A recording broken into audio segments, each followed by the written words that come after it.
ተማሪ ነህ እንዴ? ተማሪ ነኝ።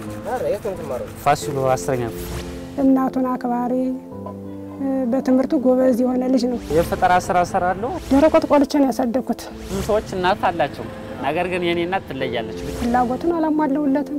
ከጓደኞቹ ከሀብታም ልጆች ጫማውን ልብሱን ሳይቀር እየተዋሰ ነው የሚለብስ። ዋና ታርጌቴ ለእናቴ መኖር፣ ምክንያቱም እሷ ለኔ ኑራለች። ጉሮሮሽ ላይ ካልተሰራሽ አይንሽ ይጠፋል ነው ያሉኝ። ማዘርም እየደከመች ስለሆነ የሆነ ነገር ሳቱን ማስደሰት እፈልጋለሁ። ጠይቃቸው ከ20 ሺህ ብር በላይ ነው አሉኝ። ያን ደግሞ ማድረግ ስለማልችል የኔ ናት መጻፏ።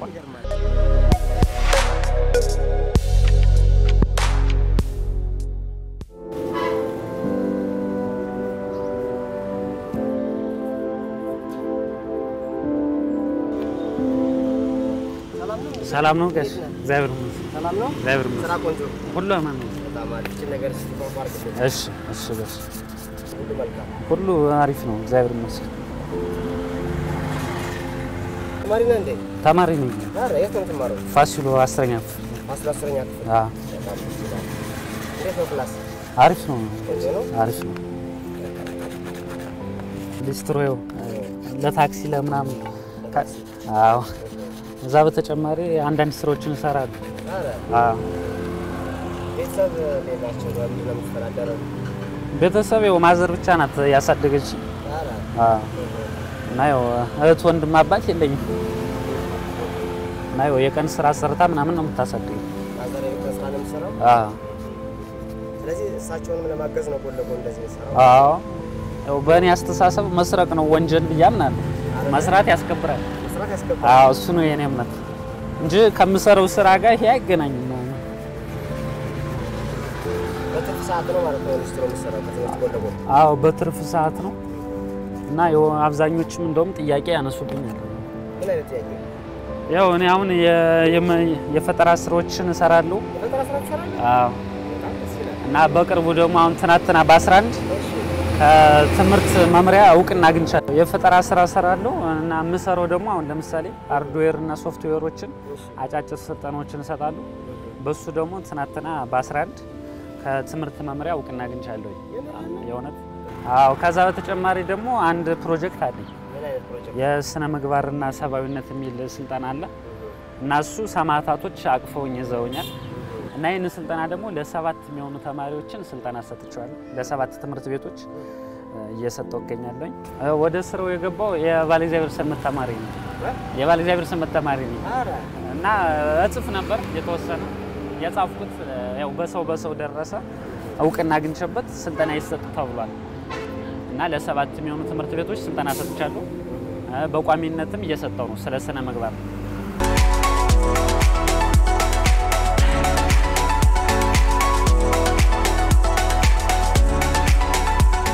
እናት ስላለኝ ነው ብዬ አምናለሁ። ምክንያቱም ብዙ ሰዎች እናት አላቸው፣ ነገር ግን የኔ እናት ትለያለች። ብቻዋንም ስላሳደገች ቁጥጥር አለ። ቁጥጥር ሲኖር ደግሞ የምትራመድበት መንገድ የተስተካከለ ይሆናል። ለዛም ብዬ አምናለሁ።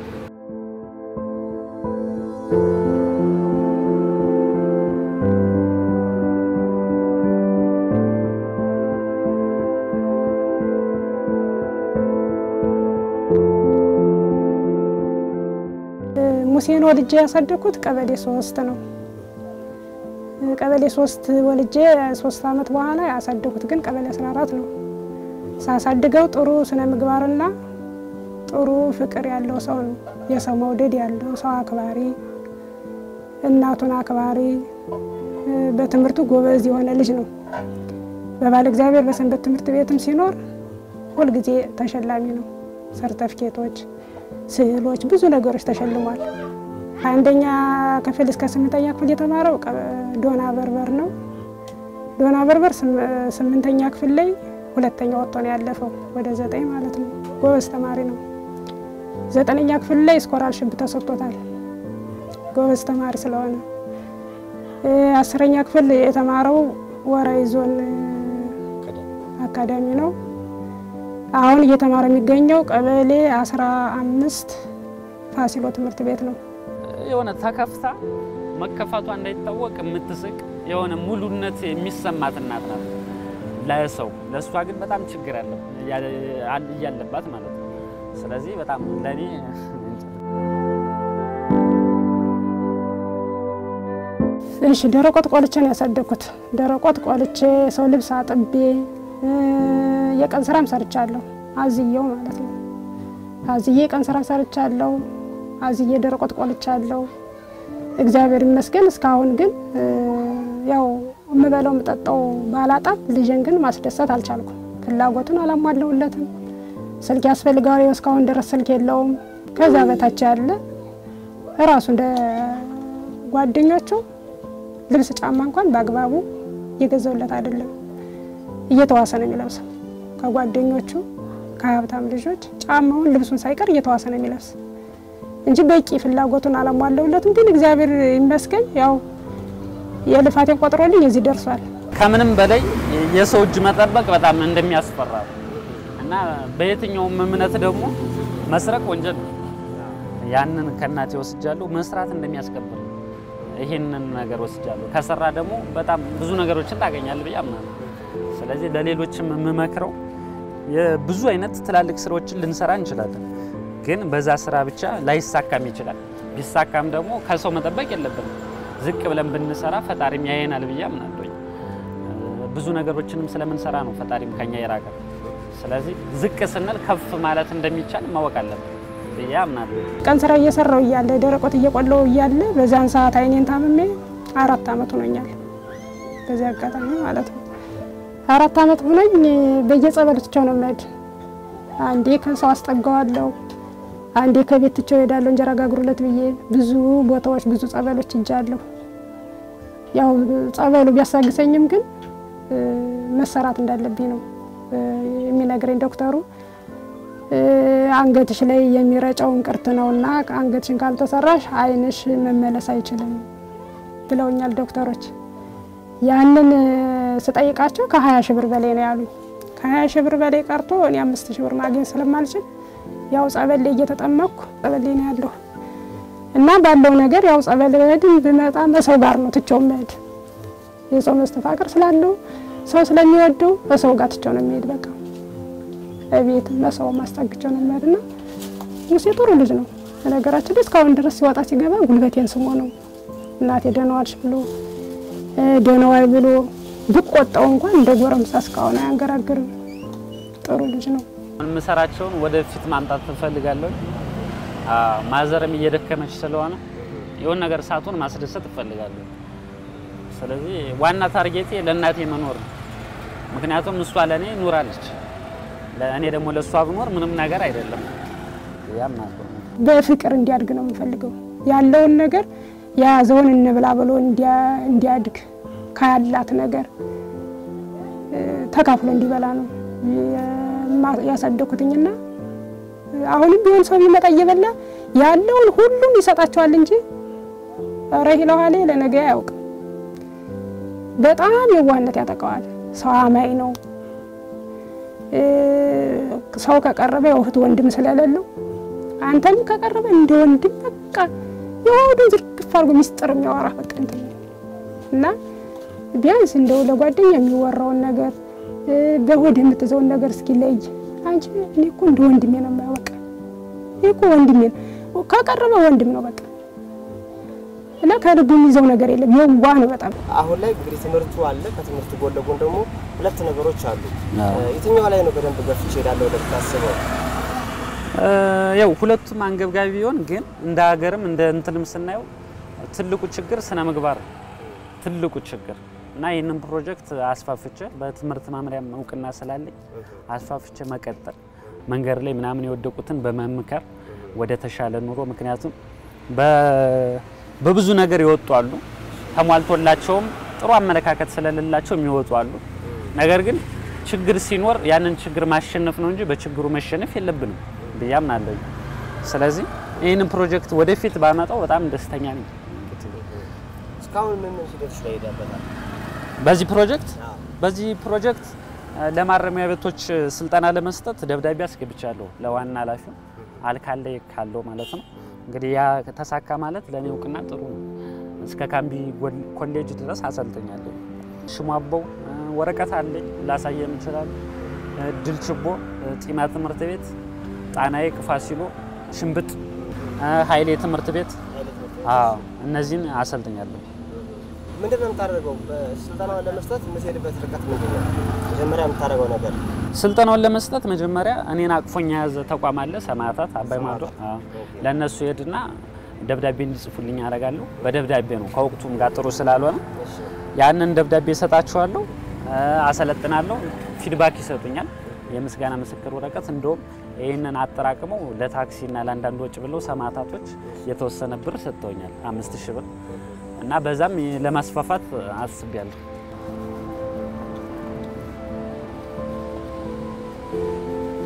በጣም አመሰግናለሁ አለች አይደል? በጣም አመሰግናለሁ ሙሴ። በጣም ያሳምርካት። እስኪ ና አሪፍ ብልና እንጫወት። በጣም ታሪክ መስጦኛል። በጣም ትልቅ ነገር ነው የነገርከኝ ያለው። እንግዲህ ተመልካቾችም በጣም ደስ የሚል ቆይታ እንደሚኖራቸው አምናለሁ።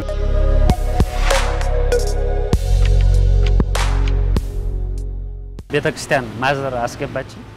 ያ ቤተክርስቲያን ገብቼ የሆነ ብዙ ነገሮች ይመስጠኝ ነበር። ከዛም የምንማረው ቤተ እምነት ውስጥ ስለ ስነ ምግባር ዋናው ብለው ፎከስ አድርገው የሚያስተምሩ ከዛም ያንን ትምህርት በተማርኩኝ ቁጥር ትዝ የምትለኝ እናቴ ነው የነበረች። ስለዚህ ያንን በተመለከተ ከተማርኩት አንፃርና ካደኩበት አስተዳደግ የተወሰነ ነገር ጻፍኩኝ። ያንን የጻፍኩትን በመላከ ሰላም ባሩ ሙሉ ዓለም የባለ እግዚአብሔር ዋና አስተዳዳሪ በሆኑት ተገመገመ። ስላለፈ ደብዳቤ ተጽፎልኝ የተለያዩ ቦታዎችን ሄድኩኝ፣ እውቅናዎችን አገኘሁኝ። እናም እችን መጽሐፍ ለማስመረቅ ያው አቅም ስላጠረኝ ትንሽ በትልቅ ለማዘጋጀት አልቻልኩኝ። የኔ ናት መጽሐፏ እና እችን ለማስመረቅ ሰማዕታት ሄድኩኝ። ሰማዕታት ሲሄድ እንዳጋጣሚ ወይዘሮ የሽካሴ ትባላለች በምክትል ጻፊ ያው አዳራሽ ፈቀዱልኝ፣ አስተዋወቅኩኝ፣ ለሚመለከተው ፕሬዘንት አረኩኝ፣ መጽሐፏን አስመረኩኝ። ከዛም አንድ ጥያቄ አነሱልኝ። እንደዚህ ከሆነ ለወጣቶች ማሪያ ስለምትሆን ሌላ ፕሮጀክት ካለ ብናወራበት የሚል ጥያቄ ፈጠሩ። እኔም ደግሞ ያው አንድ ሁለት ፕሮጀክቶች ስለነበሩኝ ለነሱ ፕሬዘንት አረኩላቸው።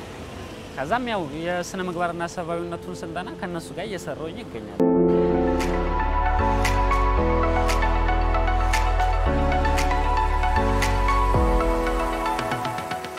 ስለዚህ የመጽሐፍ ምረቃ ነው ከሰማዕታት ጋር ያገናኛል። በጣም ደስ ይላል። መጽሐፏን ስላያት ስለገረመኝ ነውና ያላለቀ እውነት በሙሴ ፍቃዱ ይላልና ምን አይነት ይዘት ያላት መጽሐፍ ነች? እሷ ሁለት አይነት ይዘት አለ። አንደኛው ስለማንነት ነው። ሰው ራሱን ካላወቀ መኖር አይችልም። ሳያውቅም ከኖረ ከራሱ አልፎ ሰዎችን ይረብሻል። ሰዎች ከተረበሸ ደግሞ ሀገር ይረብሻል ብያምናለሁ። ይሄንን በሰፊው የሚያትትና ሁለተኛ ደግሞ ስለ አቡሻክር የሚተነትን አቡሻክር ማለት በየትኛውም እምነት በየትኛውም የማያጣላ ይዘት ያለው ስለ ዘመን አቆጣጠር የሚያትት ነው። እናም በሰፊው ለማስመረቅም እቅድ ይዣለሁ።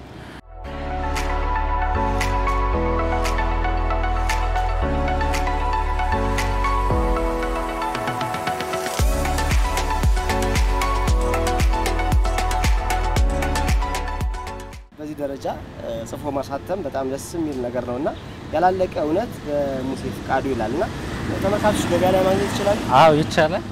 በትምህርት ቤቶችም እየተሰራጨ ነው። በትምህርት ቤቶችም እየተሰራጨ ነው። ወላጆችም ተማሪዎችም መጽሐፏን አግኝታችሁ ብታነቡ አንደኛ እውቀት ትገበያላችሁ፣ ሁለተኛ ሙሴን ማገዝ ነው የሚሆነውና እንግዲህ ይሄ መጽሐፍ ማስመረቅ ከሰማዕታት ጋር አገናኝቶ የራስን ፕሮጀክት ጀምረ ስልጠናውን እየሰጠ ነው። እሱ ወደፊት ገፍተህ ትሄድበታለህ። ለዚህ ነገር ትልቁ ነገር መነሻ ምንድነው ታስባለህ? ማንኛውም ሰው አንድ ዛፍ ሊተክል ይችላል፣ ችግኝም ሊተክል ይችላል። ያ ችግኝ ግን ሊያድግም ላያድግም ይችላል። ዋና ታርጌት የተከለው ብቻ ሳይሆን እየተንከባከበ አጠጥቶ ያሳደገው ነው።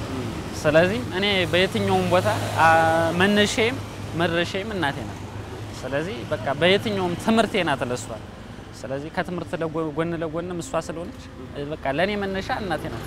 የሆነ መሰራት ሰራለች እያለ ነው የሚወጣና አንተ እንደምንድነው መሰራ እንደው ባከን እንደው መጥፎ ጓደኛ ጋር እንዳትውል ነው የምለው እንጂ እንዴ ይሄ ሁሉ መስራቱን እኮ አላቅም። ከተሰራ በኋላ ነው የሚነግረኝ እንደ ሰርፕራይዝ እያደረገ በቃ የሆነ ነገር ሰርቼ ብሎ መጨረሻ ላይ ነው የሚያሳየኝ እንጂ ከመጀመሪያ አይነግረኝም። ለኔ ሳይሆን እሱ ትልቅ ደረጃ ደርሶ ለራሱ እንዲጠቀም ነው በቃ እግዚአብሔርን የምነግረው። ቅዱስ ገብርኤል የሰጠኝ እሱ ነው።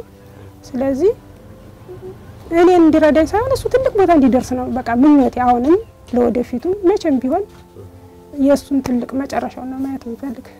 እኔ እንደተወለድኩ ነው ፋዘር የሞተና እህት ወንድም አባት የለኝ እና ህይወትን እሷ ቀላል አድርጋ ነው የምትኖረው በጣም አቅላ ማለት ነው። እና በጣም ግርም ይለኛል በጣም ትልቅ ችግር ያለባት በጣም የቤተሰብ አስተዳዳሪውና ግን ነገሮችን አቅላ ነው የምታይ። ይሄ ነገር ደግሞ ወደኔ ተጋባ እንደዚህ ከሆነ እኔም በሀገሪቱ አሉ የሚባሉ ችግሮችን በአቅሜ መቅረፍ እችላለሁ እስካለውኝ ድረስ በሚል ከሷ አሪያ ወሰርኩኝ። ያው እንደዚህ አይነት ስራ ከፈጣሪ ጋር እየሰራው እገኛለሁ።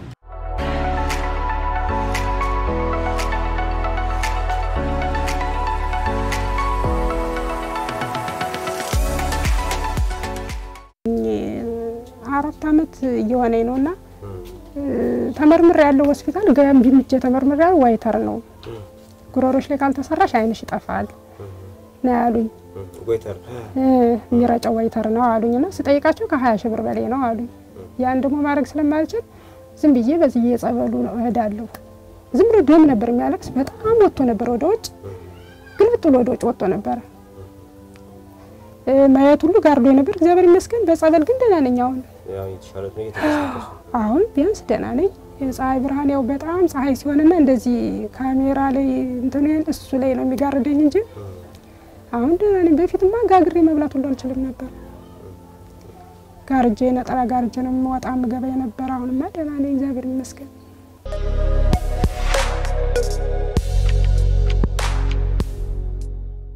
ትልቅ ነገር አግኝቼባለሁ በጣም ደስ ብሎኛል።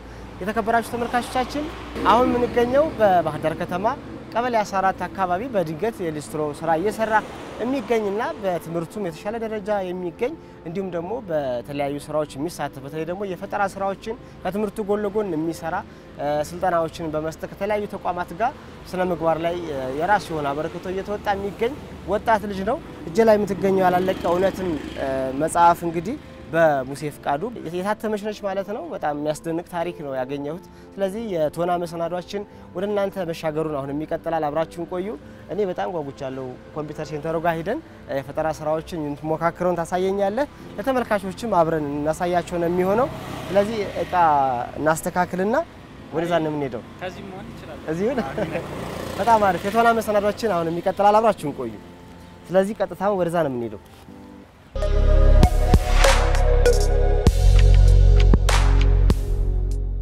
ከትምህርት ጎን ለጎን የፈጠራ ስራዎችን እሰራለሁ። ከፈጠራ ስራዎች ጎን ለጎንም ሌላ እንደምሰራ ገልጭላለሁ እና ዛሬ ባለው ነገር ደግሞ አንዳንድ በሶፍትዌሮች ላይ ምናምን የምሰራቸውን ስራ ቲዮሪውን ማሳይ ይሆናል ማለት ነው።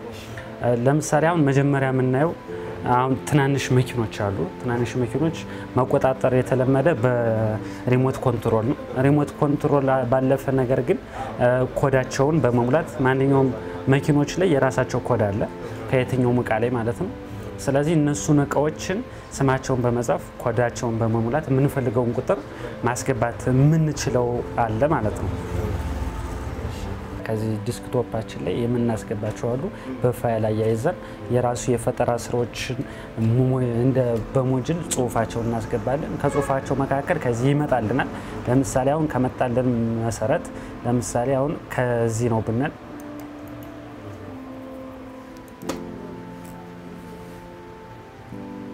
ከዚህ ልክ ሲመጣልን እንደዚህ አይነት ምልክት ሲመጣ እቃው ከምን እንደተሰራ ከምን አይነት ይዘት እንዳለው እቃውን ደግሞ በመንፈልገው አይነት ሳይዝ ማውጣት የምንችልበትን ያስቀምጥልናል ማለት ነው። ለምሳሌ መጀመሪያ እንደነገርኳችሁ በሪሞት የሚንቀሳቀሱትን ግን በዲስክቶፓችን በፒሲያችን ማንቀሳቀስ የምንችልባቸው ደረጃዎች መድረስ እንችላለን ማለት ነው።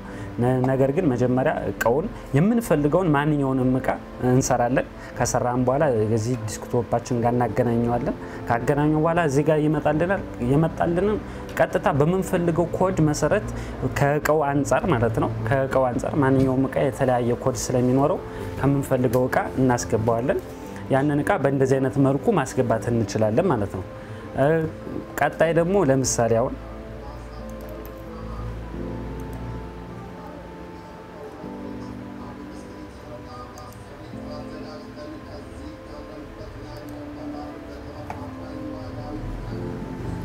ለምሳሌ አሁን ደግሞ ሁለተኛው ስራችን ለምሳሌ በትምህርት ቤት ውስጥ የሚማሩ ተማሪዎች አሉ። በዛ ትምህርት ቤት ውስጥ በሁለት ልንከፍላቸው እንችላለን ተማሪዎችን። ለምሳሌ በአንደኛው በኩል ጥሩ ስነ ምግባር ያላቸው በትምህርት አቀባበላቸው የተሻሉ ብለን በመክፈል ትምህርት ቤቱን ከሁለት ማለት ነው። አንደኛውን ደግሞ የሚረብሹ የማይከታተሉ እንደዚህ አይነት ነገሮችን በሁለት እንከፍላለን። ይህንን በሁለት መክፈላችን ሁለት አይነት ጥቅም አለው። የመጀመሪያ ቁጥጥር ለማድረግ ነው። ማንኛውም ተማሪ እንኳን ተማሪ ማንኛውም ወላጅ ላይ ቁጥጥር ሲደረግ የተሻለ ለውጥ ይመጣል ብዬ ስለማምን ማለት ነው። ስለዚህ ይህንን መረጃ ቶሎ ከመምህራኖች ወደ ተማሪ ከመምህራኖች ወደ ወላጆች እንደዚህ አይነት ነገሮችን ማስጠጋት እንችላለን ማለት ነው። ስለዚህ በእንደዚህ አይነት ኮድ ጽፈን የምንፈልገውን ስልክ ቁጥር አስገብተን መላክ በየጊዜው መቀባበል እንችላለን ማለት ነው። እቺ ተመልካቾቻችን የምታሳየን ለምሳሌ መጀመሪያ ነግሬያችኋለሁ። ማንኛውንም የፈጠራ ስራ እንሰራለን። የሰራነውን እናያይዟለን ከዲስክቶፓችን ጋር። ካያያዝነው በኋላ እዚህ ጋር ስሙ ይመጣልና ስሙ ከመጣም በኋላ አሰራሩ እንዴት እንደሚሆን ያ ስራ ከምን እንደተሰራ ብንሰራው ምን አይነት ጠቀሜታ እንደሚኖረው በሞዴል አድርጎ በተለያዩ ነገሮች በአሻንጉሊት በምናም ሊሆን ይችላል። በዛ መልኩ ያሳየናል ማለት ነው።